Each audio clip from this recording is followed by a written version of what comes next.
তো hi hello everyone, তোমরা সবাই কেমন আছো? আশা করি অনেক বেশি ভালো আছো। তোমাদের ভালোবাসায় আমি অনেক অনেক ভালো আছি। আর চলে আসলাম আজকে একেবারে একটা নতুন ব্লগ ভিডিও নিয়ে। এবার ভাবছো যে তুমি যাচ্ছ কোথায়? আরে না, আমি কোথাও যাচ্ছি না, আমি যাচ্ছিলাম একটু রাস্তায়। এক ঝাড়ু কিনে দেওয়ার জন্য মা বলছিল যে আমাকে কয়েকটা ঝাড়ু কিনে দে, ফুল ঝাড়ু কিনে দিতে হবে। কারণ আমি তো বলেছি যে কোনো সমস্যা না, আমি যেহেতু আছি অবশ্যই তোমাকে টাকা নিয়ে চিন্তা করতে হবে না।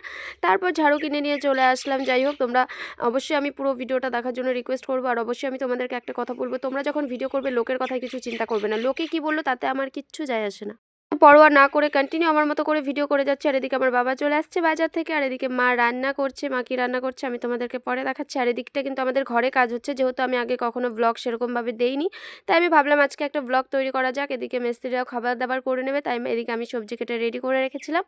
আর অবশ্যই আমি কিন্তু তোমাদেরকে এই ঘরের কাজটা যতটুকু হচ্ছে আমি পরে আমি তোমাদেরকে একটা ভিডিওতে দেখাবো। আগে যখন বড় ঘরটা হয়েছিল আমি তোমাদেরকে সমস্ত ভিডিওটাই দেখিয়েছিলাম, তো আমি অবশ্যই এটাও দেখাবো, তবে আরেকটু কাজ হয়নি, তারপরে দেখাবো। আমি দাঁড়িয়েছিলাম জলের পাইপ নিয়ে, যে কতক্ষণে ঘরে জল দিতে হবে। যখন ঘরে কাজ ঢালাই হয়ে যায় তখন এগুলোকে কন্টিনিউ জল দিয়ে ভিজিয়ে রাখতে হয়। তো আমি জল দেওয়ার জন্য দাঁড়িয়েছিলাম, তখন ছিল না কারেন্ট। আর কতক্ষণ দাঁড়িয়ে থাকবো সেটাই বুঝতে পারছিলাম না। আর এই শীতের দিন কিন্তু প্রায় যাওয়ার পথে, কারণ আমাদের এখানে প্রচুর রোদ্দুর উঠছে কয়েকদিন থেকে। দুপুর টাইমে তো সিরিয়াসলি গরম লাগে, এরকম মনে হয় যেন গরমকাল চলে এসছে। এভাবে বসে আছে, জল তো আর কিছুতে আসছে না। তারপর আমি কিছু না ভেবে ভাবলাম কুয়োর জল থেকে স্নান করে নিই, আর স্নান করার পর আমাকে আবার লাইভে বসতে হবে। আমি তোমাদেরকে কিন্তু এই কাজটা পরে দেখিয়ে নেব। তারপর আমি জল আর না দিতে পেরে অবশেষে আমি মন খারাপ করে চলে গেলাম স্নান করতে। স্নান সেরে খাবার দাবার করে আমি যাব লাইভ করতে। তোমরা সকলেই জানো আমি ঠিক দুপুর 2টোতে লাইভ করতে বসি। আর এদিকে খুশিও বসে আছে, সে কতক্ষণে খাবে। এই বিড়ালটা তো সবসময় ঘরেই বসে থাকে, ঘরের থেকে কখনো এক পাও এদিক ওদিক যাবে না। জানি না এ বাইরে কিছু চেনে কি না, নাকি ভয় পাচ্ছে। তারপর চলে যাব খাবার দাবার করে নিয়ে লাইভ করতে। তোমরা যারা থাকো আমার লাইভে প্রতিনিয়ত, আমার পেজ থেকে কিন্তু তোমরা লাইভে, আমি এখনও কখনোই লাইভে আসিনি।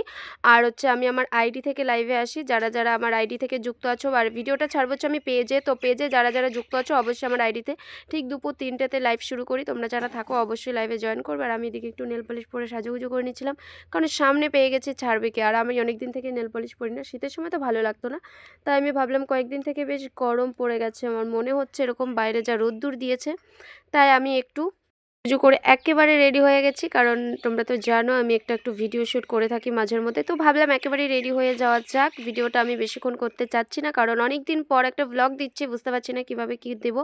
আর বাইরে প্রচুর রোদ্দুর, তাই আমি ভাবলাম যে তোমাদের সাথে একটু শেয়ার করে। আর তোমাদের ওখানে কেমন গরম ঠান্ডা পড়েছে অবশ্যই আমাকে কমেন্ট সেকশনে জানাবেন। আর আমি চলে যাচ্ছি লাইভ করতে, ঠিক আছে? তোমাদের সাথে আবার নেক্সট একটা ব্লগে দেখা হবে। দেন বাই বাই।